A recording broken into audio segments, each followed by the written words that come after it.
నాకెక్కువగా వచ్చే కాంప్లిమెంట్స్ మీ ఐస్ బావుంటాయి and hair బావుంటది. కానీ ఏం చేస్తాం అద్దాలు లేకపోతే కళ్ళు కనిపియవు. వెస్టర్న్ అవుట్‌ఫిట్స్ ఏసుకుంటే బానే ఉంటది స్టైలిష్‌గా. కానీ చీరలు, చుడిదార్‌లేసుకుంటే తిప్పలు తప్పవు. ఇట్లయితే కాదని ఐసైట్ కరెక్షన్ చేయించేసుకున్నా. 2-3 హాస్పిటల్స్‌లో కన్సల్టేషన్ తీసుకున్నాక అందరూ చాలా simple procedure, just mild pain ఉంటది. 5 డేస్‌లో రికవర్ అవ్వచ్చు అంటే వావ్! అనుకోని వెంటనే చేయించేసుకున్నా. ఊటీ నుండి బయటకొచ్చాక 1 అవర్ దాకా బానే ఉన్నా జాలీగా. వావ్! ఇంకా అద్దాలతో పని లేదు అని. కానీ గంట తర్వాత సీన్ రివర్స్ అయింది. ప్రొసీజర్ తర్వాత లెన్స్ ఏస్తారనమాట. రికవరీ అండ్ ఇన్ఫెక్షన్స్ రెడ్యూస్ చేయడానికి.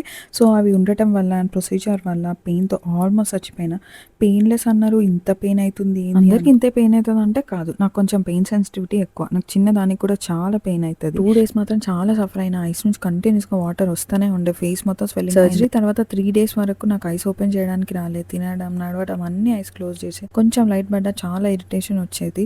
చాలా భయమేసింది నాకు. మళ్ళీ విజన్ వస్తదా రాదా, ఏంది ఇంత పెయిన్ అయితుంది. The best decision of my life. Glasses లేకపోతే లైఫ్ ఇంత ఈజీగా ఉంటుందని ఇప్పుడు అర్థమవుతుంది.